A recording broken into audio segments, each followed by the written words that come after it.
I welcome you all to the module 3 of this course, which is titled as Sensation and Perception. So, today's lecture is lecture number 7, which is titled as Depth and Motion Perception, and this is the third lecture of this module. Overall, it is lecture number 7. So, we are just to give you a brief recap of the last lecture, which was also part of the same module on perception and sensation. So, in the last lecture, we discussed the concept of sensation and perception, how they are different. We discussed top down and bottom up processing in perception, that how different types of top down processes and bottom up processing are involved in the perception. We also discussed at the end the Gestalt principles of perceptual organization, how we organize this perceptual world using different principles and laws. So, these were the things that we discussed in the last lecture. So, today's lecture will be focusing on the concept of depth and motion perception. So, we will talk about what is depth perception and how this depth perception, what is the mechanism of it using the concept of monocular and binocular cues. We will also discuss the concept of motion perception, and at the end we will discuss the concept of perceptual set. So, let us start today's lecture. So, what is depth perception? So, we discussed the various concepts around the perception, what are the principles involved in it. Today, we will specifically focus on the concept of depth perception and how motions are perceived. So, when we talk about the concept of depth perception, because of this ability to perceive depth, we are able to see the world in the three dimensions. So, this 3D world that we see is because we are able to perceive the depth in it, which also means the distances. We accurately judge distances. We know which object is far away, which object is nearby. So, that is the idea of depth perception.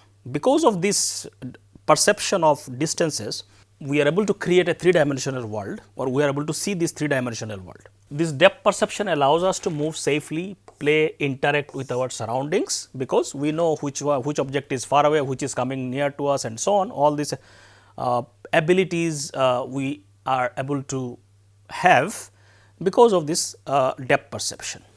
So, when depth perception is absent, the world will appear flat like 2D picture.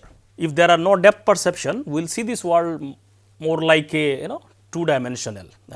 So, this whole 3-dimensional rich experiences that we are getting is because of depth perception. So, if you see this picture, it is because of depth perception we are able to see that this car is nearby and that car is far away. So, that is how we are able to know that what is the distance of objects, which one is nearer, which one is far away, and so on. So, this is an example of depth perception. Now, when we talk about depth perception, it is very in the early childhood, this ability of depth perception actually develops within the child. So, research using something called as visual cliff experiment. It is one of the very popular experiment done by Gibson and Wack in 1960s. He showed that even infants can perceive depth, even very small infants of few months old, they can actually perceive the depth using this something called as a visual cliff experiment. So, this is the picture of visual cliff experiment, where infant placed on a glass covered table that looks like a cliff. So, if you see here, so this part is like the infant is placed here, but this part is only glass covered, but the same picture is there in below that particular whatever the bed is there. So, it looks like a cliff. So, if the child, what happens? So, most of the 16 to 14 months old babies refuse to crawl over this deep part. So, they are not even crawling when they are even asked to come that side. They were not crawling to this side because they thought there is a cliff and they will fall down. So, this showed this awareness of depth was there even in the children of 16 to 14 months. So, that kind of develops in a very early childhood. So, that is called the visual cliff experiment, and this is evident that this depth perception is very much ingrained in our biological system from the very early childhood onwards. So, basic depth perception develops as early as 2 weeks of age. It is mostly partly innate, fully developed by around 6 months, and it develops through brain maturation and experience. So, as the child experiences and interacts with the world, slowly the brain matures, and with the experiences they also learn more about the depth perceptions. But it somewhere around 6 months it kind of develops where child understand that so there is a depth, there is a distance, and so on. Now, how do we perceive depth? So what is the mechanism behind it? That is where the concept of depth cues comes into the picture. So depth perception depends on depth cues. So we take certain cues from the environment and use those cues to understand or to analyze or to interpret the distance of an object. Okay. So these cues are like signals from the environment from which we interpret the distance of an object. So these are signals from the environment and the body. This provides information about the distance and the space in which it is placed. So there are two main types of cues that are used by our brain to analyze or interpret the distance. One is called as a binocular cues. So these are the cues that comes from both the eyes. So this requires both the eyes. So both the eyes coordinates and the brain interprets the movement of the both the eyes or convergence of both the eyes, and that interprets the distance. Okay. How eyes behaves, both the eyes coordinated. Monocular cues, these are those cues which only can be used with one eyes only. So even with one eye is covered, we can also perceive distance. It may not be that accurate, but still using one eye also people can perceive the distance. So there are many perception of depth which can also be perceived using only one eye. So those are called monocular cues. Perception from one eye can also be used to perceive the distances and the depths. So together these binocular cues and monocular cues help construct this three-dimensional world that we see, without which everyday activities like driving, catching or walking would be nearly impossible. Without this depth perception, we will not be able to do most of the things that we are doing. Even something like walking, something like driving, everything depends on this depth perception. Without this understanding, we will not be able to do any of these basic works of our life. So let us look into these two, both the cues, how they functions and how they help us to create depth perception. The first one is called monocular cues. That means these are the depth cues that can be used with one eye only. So even if you close one eye, using one eye you can perceive the depth or distances. Okay. So monocular cues allows depth perception even when one eye is closed. They are especially important for far distances. We all know that even with one eye we can perceive the distances, particularly these are important to understand the distances in the far distance objects and so on. These cues help us to judge distances and create the illusion of depth even on a flat surfaces like paintings or photographs. So if you see painting, for example, this is the painting of a railway track. Even with one eye, if I close one eye, I can still perceive that there is a distance here. Railway track is going in far away distances. I do not need two eyes to perceive that. Even with one eye, I can make sense of that. So we understand distances, depths in pictures, in drawings, in paintings. So these are all monocular cues. Even with one eye, we can make sense of that. So what are other examples of monocular cues? Using one eye, we can also understand a lot of other concepts or aspects of depth perception. One is the relative size. So if two objects are known to be the same size, the smaller looking object is perceived as farther away. Okay. So whenever these objects are arranged in the space and we understand they are of the same size, but they are arranged in the space in such a way that one looks smaller than other, but we know these objects are of the same size, but in the picture or when we see it, one looks smaller than the other. That means we can say smaller looking object is farther away. This is one of the something called as a relative size. For example, if you see this picture, these are all ships, but if you say this ship looks smaller, this looks much smaller, and we can perceive from this picture that these are farther away, therefore their sizes are smaller. Okay. So using the relative size, we make sense of the distance of the objects. The farther away objects look smaller than as compared to, let us say, the objects which are nearer to us. Okay. So this is called the concept of relative size, and this can be done even with one eye only. Okay. So this is called this is one of the example of monocular cues. We take cues from objects in our surroundings, and then we perceive the distances based on certain ideas. Like here relative size. The smaller size indicates that they are farther away, provided all these objects are of similar size. So, this is called relative size concept. This is one of the examples of monocular. So, this can be done with one eye also.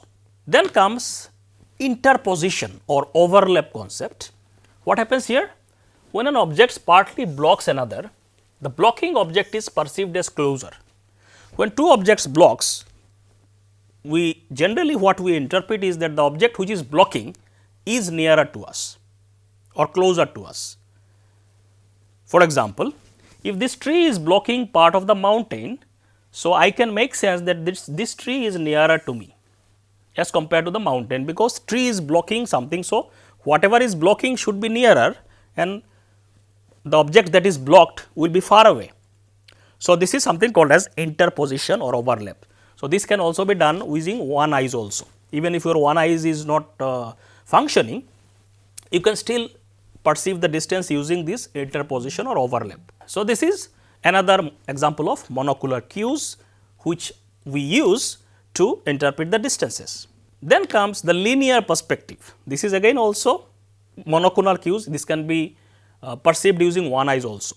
So, what is linear perspective? Parallel lines appear to converge with distances. So, we generally understand that when there are two parallel lines, as the distance increases, they seems to converge in the distance. Okay? So, this typical example of railway line, in the nearer they looks very far away from each other, but as they move in the further distance, they seems to converge. Okay? So, this linear perspective or convergence are used by our eyes, which can be interpreted even using one eyes also. Therefore, it is called monocular cues, and we interpret that wherever there convergence is happening, that is in the far away distance. So, that is called as linear perspective. So, this is also another monocular cues, and we can understand this from the pictures and photographs also. Then comes texture gradient. Again, this is also monocular cues. Using one eyes also we can perceive that. Now, what is texture gradient? The nearby surfaces have clear detailed texture, distant surfaces appear smooth and less detailed. So, generally we see whenever there is an object which is nearer to us, we see more detailed nuances of that object, and if something is of far away distance, we do not see those nuances and the textures, it seems more smooth and less detailed. For example, if you see this picture, here is a desert like picture, but if you see the nearer part of this desert, it is much more detailed and textured. We can see the details of the texture and the lines in the sand and so on, but if you see the distance part of it, it looks smooth and less detailed. So, using that texture gradient, we can make sense that this part is nearer to us and this part is far away from us. Okay. So, eyes gives you that cues and brain interprets that this is nearer and that is far away. So, this is another example of monocular cues. This can also be judged using one eye. So, that is also another example of monocular cue. Then comes another something called as a relative height, that is also used as a cue, monocular cue, to judge the distance. So, objects higher in the visual field appears farther away. So, whenever there is a visual field, object that looks higher in the visual field are generally interpreted there in the far away, or the distance is more as compared to objects who are lower in the visual field. So, let us say this is the visual field, this object, this person looks nearer to me as compared to this person, but if you see this visual field, this person is above. If you see the height where the person is placed, he is higher in the visual field, he is lower in the visual field. So, using this cue also our brain interprets that this person is farther away or the distance is much more than as compared to this person. This person is nearer to me and this person is far away from me. Using this relative height position, brain also makes interpretation of the distance. So, this is something called as a relative height. Again, this can also be done using one eye. Even if your one eye is not functioning, you can still make sense of distance using monocular cue like relative height and so on. The another cue something called as a motion parallax. What is that? Motion parallax means when you move nearby objects move faster, distance object moves slowly. This is a very common experience we all might have experienced while going by a car or a train, that nearby objects seems to move very fast, and the objects which are in a far away, they seems to be moving very slowly. This is a very common experience when we go by car or train. So, this is something called as a motion parallax. Using these cues, brain interprets whatever is moving slowly is in the distance object, and whatever is moving fast is nearer to me. Okay? So, this is a very common experience. Now, tree seems to move fast from moving car, hills move slowly. So, hills which are in the much more distance in the background seems to move very slowly, but trees which are very near to me, near the roadside, seems to move very fast. So, that is something called as motion parallax. This is also another cue that brain uses to interpret the distance of the object. Now, these were all monocular cues. All these examples that I give, even with one eye you can do it. Now, certain cues requires both the eyes to perceive distances more accurately. Okay? These are called binocular cues, means you need both the eyes. Cues, brain takes cues from both the eyes. So, these are more accurately perceived when both the eyes are functioning. Okay? So, this is something called as a binocular cues. So, that requires both the eyes for more accuracy. So, binocular cues relies on the fact that our eyes are slightly apart. So, if you see both the eyes are not, so in terms of positioning they are little bit distant from each other. So, there is a left eye, right eye, they are not in the same position, no? Their positioning in the face is different. Each eyes receives slightly different image. If you see, close one eyes, you can see the image of whatever image in front of you, and close another eye, you see the image will move. So, that you will not see exactly, not the same image is perceived by both the eyes. If you close one eye and see an object and then close another eye and see the object, the same object, the position will change. So, the slightly different images are positioned in both the eyes. This eye will have a slightly different image as compared to this eye, because because of the positioning. And this is more effective in nearer objects. When the objects are very near, the cues from both the eyes are very important, because that becomes very pronounced when the objects are very near. So, the brain takes cues from both the eyes and they make certain interpretations about the distance or the depth of the whatever the things are in the environment. So, what are some of the examples? One is retinal disparity. Brain uses this disparity to understand the depth and so on. So, retinal disparity means the difference between the images seen by each eye. As I already said, if you close one eye and see the same object and close another eye and see the subject, you will see the images are little different. Their position will shift. So, that is called retinal disparity. So, images placed in the retina of each eye will be different. So, there will be difference in the images seen by each eye. The greater the disparity, the more disparity you see in each eyes, object is closer. So, that means, if you close one eye and see the object and close another eye and then see the objects, the greater the disparity, the brain interprets that it is closer to you. So, that is called retinal disparity. For example, if you hold a finger in front of your face, each eye sees it slightly differently. You can do this experiment. For example, if you see this image with left eye, see if you see relative position of this person and this person, it will change. For left eye, it will be here, and for right eye, it will. So, if you see, the distance between this person and this person changes. So, position changes, and so there is a little different images will be captured by both the eyes, and the brain interprets these differences, and it understands the closer the object, the greater will be the differences. So, these differences becomes less and less as the distance of the object increases. So, brain takes that cue from both the eyes and interprets the distances. So, this cue is only possible when both the eyes are functioning. With one eye, this cannot be done. Okay. So, this adds nuances to the depth perception. So, if you have both the eyes and if you have only one eyes, so there will be some differences in terms of, because both the eyes will have increased the accuracy and the nuances of depth perception. So, one example is retinal disparity. Second is convergence. What is convergence?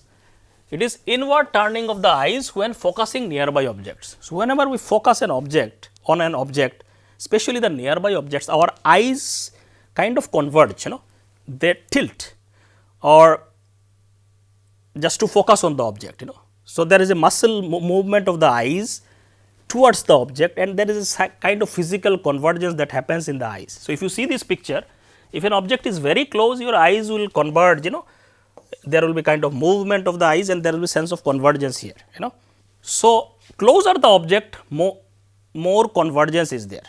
So, therefore, you find it difficult to see an object if it is very close to us, because then eyes are not able to focus and converge to the extent to see that. And the distance, as the distance increases, this convergence also decreases. If we do not have to converge our muscles of the eye to see a distance object, but if it is very near, our eyes needs to converge physically in terms of muscle movement. So our eyes turn inward when reading a book, particularly if it is very nearby and so on. So, brain takes that cue of convergence, how much eyes converge, brain takes that cue and interprets the distance. So, the greater the convergence, the interpretation of the brain is that it is nearer to you. Lesser the convergence, the brain interprets it is far away from you. So, that is called convergence. It is again, it needs both the eyes. So, this cue will be absent if someone has only one eye. Okay. So, this is something called as another cue that is used by the brain, but it requires both the eyes. So, this is binocular cue. So, while people with only one eye, monocular vision, can still perceive depth, most of the depth perception they can do it even if with one eyes. We have seen most of the things distance can be interpreted and perceived by and large accurately even if your one eye is functioning. So, for example, monocular cues, a person with one size can understand the size, overlap, perspective, the depth perception is however, could be less precise in certain cases. Tasks like driving, catching an object become more difficult since binocular vision provides far stronger and more accurate sense of depth and distance. So, only thing is that more accuracy and depth and nuances in the depth perception will be better if you have both the eyes functioning. When someone has only one eye functioning, still the person can perceive depth, size, relative distance and so on, but in terms of functioning in daily life, probably that the nuances and the depth of lot of this depth perception may not be as accurate as when both the eyes are functioning. So, that is the only difference, because in certain cues I already discussed, cues from both the eyes is taken by the brain to interpret the distance, that will be absent in monocular cues. So, this is about depth perception. Now, look at the concept of motion perception. How do we perceive the movement of objects? What is the mechanism behind it? So, the motion perception is the ability to detect, interpret and understand movement in the visual environment. How our brain interprets that an object is moving as compared to another object which is stationary. So, this ability to detect movement, interpret the movement, how fast it is going or how slow it is going, and understand the movement in our visual field is called motion perception. So, it allows organisms to perceive changes in the position of the objects over time, predict trajectories and interact effectively with the dynamic surroundings. It is because of the motion perception we are able to understand what the position of an object, and we also understand that after sometimes what will be the position of an object if it moves in the same line. So, trajectory of the position. For example, in sports people use this motion perception to understand where the ball will go. So, they can catch it. So, this all comes from this motion perception and it helps us to effectively interact with this dynamic world. Okay? So, motion perception is very crucial for activities such as driving, catching an object, walking through crowds and understanding biological motion in social contexts. So, this is something very important also. Without motion perception, again we will not be able to function in our world. You cannot drive, you cannot catch an object, you cannot walk through crowds, because you will not be able to understand where things are going, what will be the trajectory of objects and so on. So, it is because of the motion perception we are able to do lot of things that we are doing. Now, what are the types of motion perception? Let us see some of the types of motion perception. One of the very obvious motion perception that we detect or perceive in our world is real physical motion of objects. What is that? The motion that occurs when an object physically changes position in the visual field. So, whenever an object changes its position from let us say A to B, we by using the cue of position, changes in the position, our brain interprets that it has moved. So, real physical movement that happens, where the actually in all these cases what happens, the object changes the position from one position to another position, and the brain interprets that changes in the position as a movement. So, you watch a ball rolling across the floor, retina detects changes in the position of the image across the time, which brain interprets as motion. So, changes in the position is interpreted by the brain that the object has moved. So, that is the real physical motion that we detect. Now, motions are not just real physical motion that happens, there are other types of motions that we also experience in our life, which may not be real physical motion. These are like apparent motions. For example, what is apparent motions means actually there is no movement, but we perceive it as moving, some object is moving. So, these are called apparent motion. Now, motion that is perceived even when there is no real movement. Now, in case of real motion, object is actually changing the position, and the brain interprets the changes in the position as a signal for motion. That is the real motion that happens. In the case of apparent motion, there is no actual movement of the object, but then because of certain context, the brain interprets that object is moving, but actually there is no movement. So, that is called apparent motion. It looks like object is moving, but actually it is in the same position, often due to something called as a sequential presentation of static stimuli. When things are presented sequentially, many times presented in the same place, but then because of the presentation style, it looks like it is moving. For example, all this example of stroboscopic or phi phenomena used in motion pictures and animations. If you see all these pictures, motion pictures, videos, movies, this uses this apparent motion. So, actually what happens, they take multiple pictures and these pictures are presented in a sequence in a fast movement, and it looks like the object is moving. Okay? Actually there is no movement here. So, what are these two, we will discuss a little bit more detail. So, Wertheimer, who is the proponent of Gestalt psychology that we discussed in the last class, demonstrated that two lights flashing in succession can create the perception of movement, forming the basis of motion pictures. When two lights switch on and off in a certain sequence or in a certain fast movement, it looks like the light is moving, but actually there is no movement of the light, it is only stationary light switching on and off. So, how does that happen? So, these are called apparent motion. So, actually there is no motion, but our brain interprets because of the way things are presented as if the object is moving. How does that happens? For example, if this is the case where if you see, this is the phi phenomena that So, if you look at this picture, it looks like this point is moving, but actually there is no movement of the point, and there is no movement, it is only certain lights in a certain sequence they are switching on and off, but it looks like it is moving. So, this is called phi phenomena, when two or more lights flashing in sequence with no physical movement. Your brain perceived it as a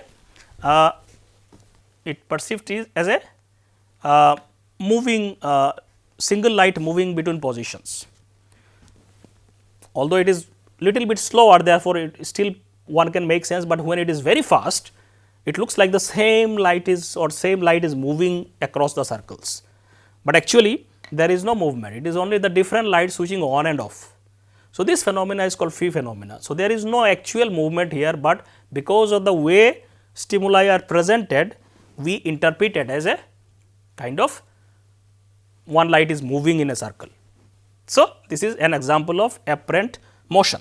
Then comes another example of apparent motion, something called as stroboscopic phenomena. What happens here? It occurs when a rapidly moving object is illuminated by flashing light. So, what is stroboscopic phenomena? It occurs when a rapidly moving object is illuminated by. So, there is an object which is moving, already moving, and there is a flashlight that illumines that object. So, without light we cannot see any object. So, there is a movement that is already happening in the object, but this light is flashed on that object in certain ways, and then its actual movement is masked. So, human eyes perceive the object as moving either very slowly. So, you will perceive that object is moving very slowly, but actually the object is moving very fast. But the way flashlights are presented to the object in certain sequence, that the object may look that it is moving very slowly, or sometimes it is frozen, there is no movement. Actually the object is moving, but the way it was illumined by certain light, that it looks like it is not moving, or it is moving backward, or it is moving slowly. All these are possible. So, these are like another kind of illusion that is created. So, in normal light, when there is a continuous light and the object is moving, you will see as it is, the way object is moving, you will see it is moving.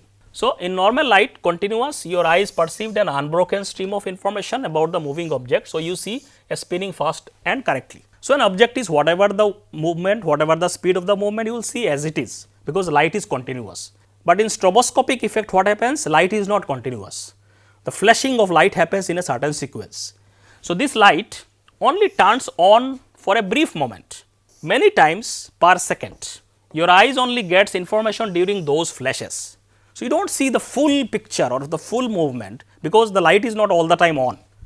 In certain sequence it is presented, and your eyes only catches when the light is on. So, therefore, this creates an illusion that object may be stationary, or object may be moving very slowly, or moving may be backward.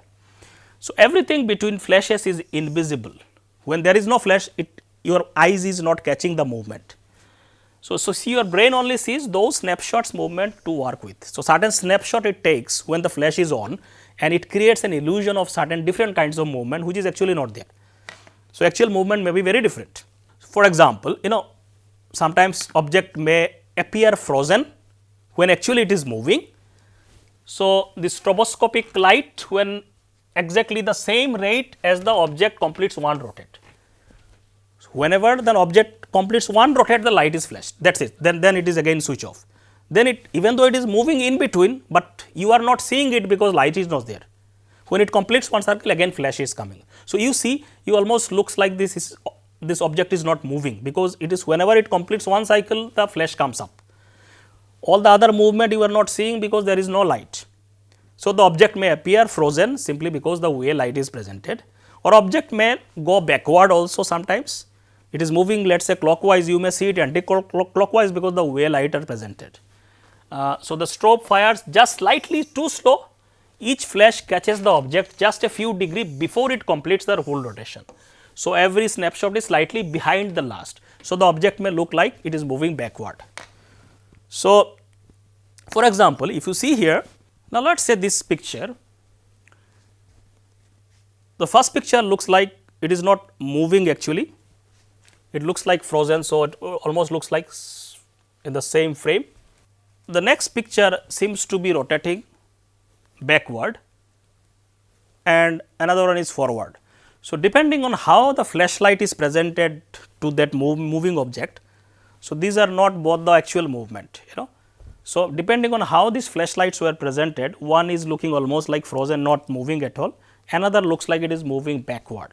So, this is an apparent movement that is created by the way things are presented, So, actual movement is different, but you are perceiving it different. So, these are examples of the stroboscopic movement, So, a lot of these are used, principles are used in the movie making and so on, lot of this pictures and so on, animations that we see, they use all these principles to look like objects are moving and walking and so on by presenting certain sequence of the pictures in a certain sequence in rapid succession. So, they look like they are moving, actually there is no actual movement. So, this is called apparent movement. So, sometimes so there can also be something called as an induced movement, induced motion. So, we discussed real motion, apparent motion. Now, there can be something called as an induced motion. What is induced motion? So, motions of a stationary object is perceived due to the movement of surrounding objects. Now, here the object is not moving at all, but simply because the surrounding objects are moving, it looks like the object in the foreground is also moving, but it is stationary object. Simply because the surrounding objects are moving, it looks like this object is also moving. So, these are called induced motion. These motions were induced by the surrounding object, and those induced motion seems to get superimposed on the object that you are seeing. For example, the moon appears to move when cloud pass by. You all might have seen this, when clouds are passing in certain speed, it looks like the moon is also moving, but actually moon is stationary. Okay? So, this is called as an induced motion. For example, if you see this one here can be just very clearly seen here. So, how it works here for example. So, here clouds are moving, this is actually stationary, but it looks like this is also moving simply because the surrounding objects are moving. So, this is an example of induced motion. Okay. So, this object is actually stationary, but because clouds are moving it looks like this moon is also moving. So, these are examples of induced motion. Okay. Then comes something called as an motion after effect. What happens here? The perceived motion in a stationary object following prolonged exposure to moving objects. When you see a moving object for some times, continuously you look at certain moving objects, then when you see other object, it seems the other objects are also moving because it is an after effect. Okay? For example, this is something called as a waterfall illusion. If you stare at a downward flowing waterfall for some time and then look at a stationary rock, makes the rock appears to drift upwards. So, when you see a moving waterfall, for sometimes you look at that flowing waterfall coming down and you see it constantly for some time, and then if you see the nearby rock, it will also look like that rock is also moving or it is drifting upward. So, that is called after effect, because that movement that is happening, it somehow creates an illusion to the other nearby objects. So, that is something called as a motion after effect. So, the detection of motion, lot of these motion detections could be very illusory. So, obviously, there is a real motion, many times we see lot of real motion happening in our surrounding.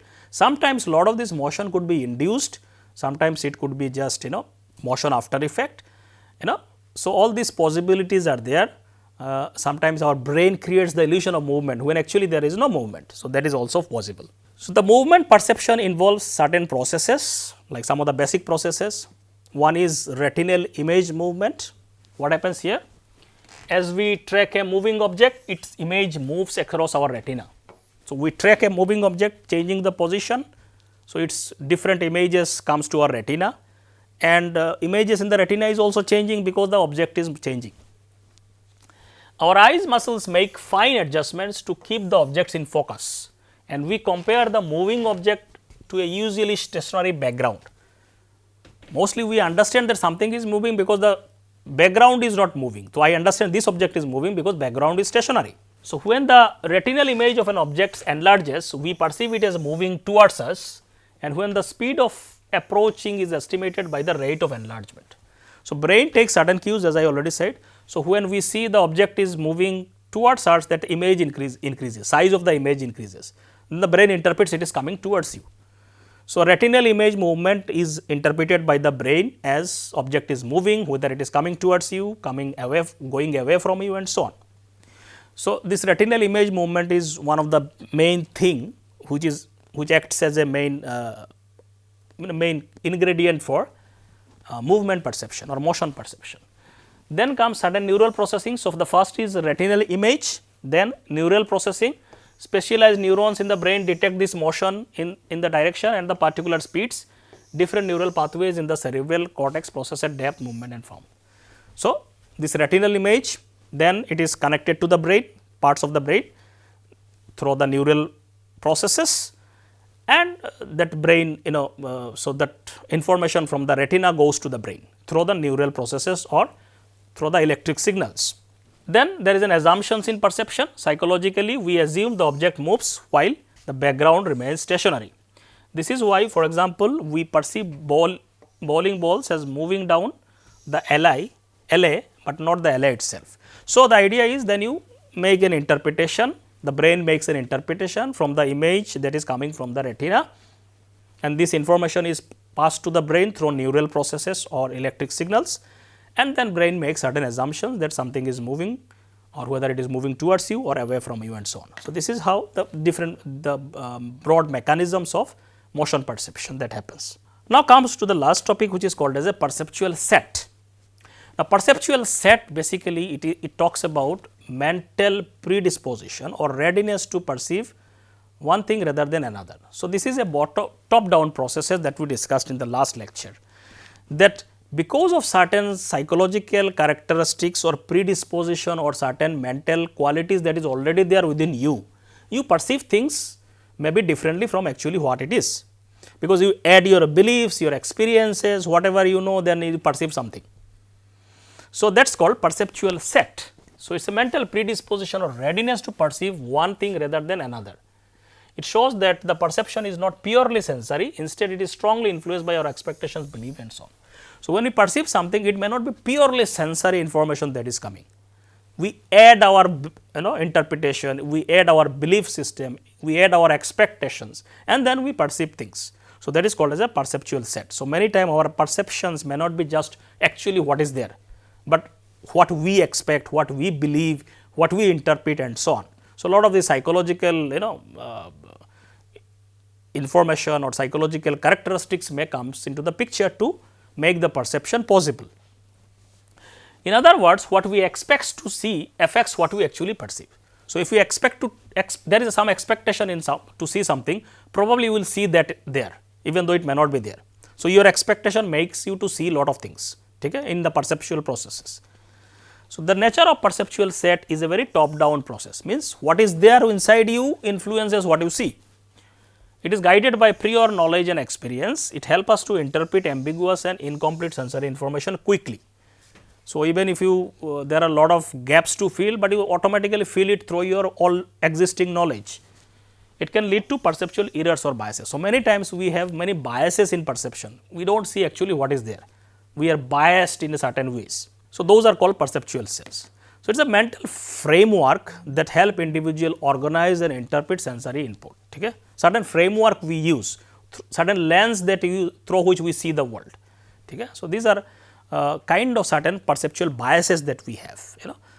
So, there is a very active constructive processes going on in the perception also, not necessarily all the time we perceive passively what is there. So, it can be very active process. So, perceptual set theory is grounded on top down processes, meaning that higher level cognitive processes like expectations, belief influence how we perceive some sensory information. Okay? So, that is an important aspect to it. So, in this framework what is happening here? First we selection, we attend to certain stimuli based on expectation. Many times we only see those things where there is an expectation, certain interest, only we see that thing, we do not see lot of other things.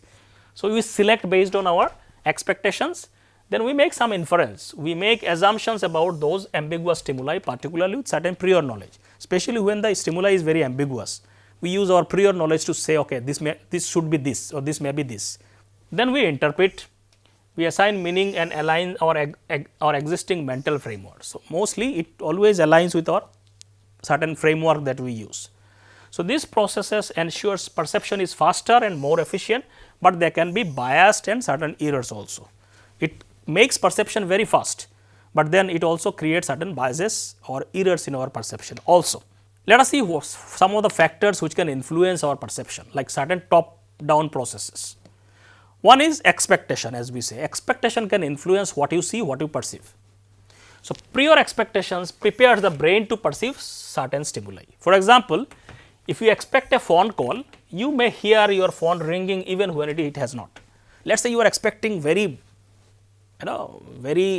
with a lot of motivation that some important call is going to come. Maybe little sound here and there you may interpret the phone is ringing, but it may not be actually ringing, because your expectation is making you to perceive things which is not there. So, this is an example how expectation can influence your perception. Then past experiences can influence your perception. How? Previous encounters shape how stimuli are interpreted. What is your past experience will influence how you interpret something. For example, a doctor and a layperson interpret the same X-ray differently, because their background is different, their understandings are different. Same X-ray report you show it to a doctor, he will interpret it in a very different way, because he has lot of knowledge about it, he has lot of understanding about it, lot of other ideas around it, what could be the possibility. So, his interpretation will be very different than you give it to a layman. Okay? So, his past experience is influencing what that person sees in that X-ray. So, that is again how psychological factors influencing your perception. Then motivation is very important. What is your motivation that will influence what you see, what you perceive? Needs and desire influence perception. For example, hungry people are more likely to perceive food related images. So, it is very common experience that when you are hungry, if you are going in a road, you will never miss a restaurant. You will always see all the banners of restaurant wherever it is, because you are hungry. Your eyes are looking for something to eat.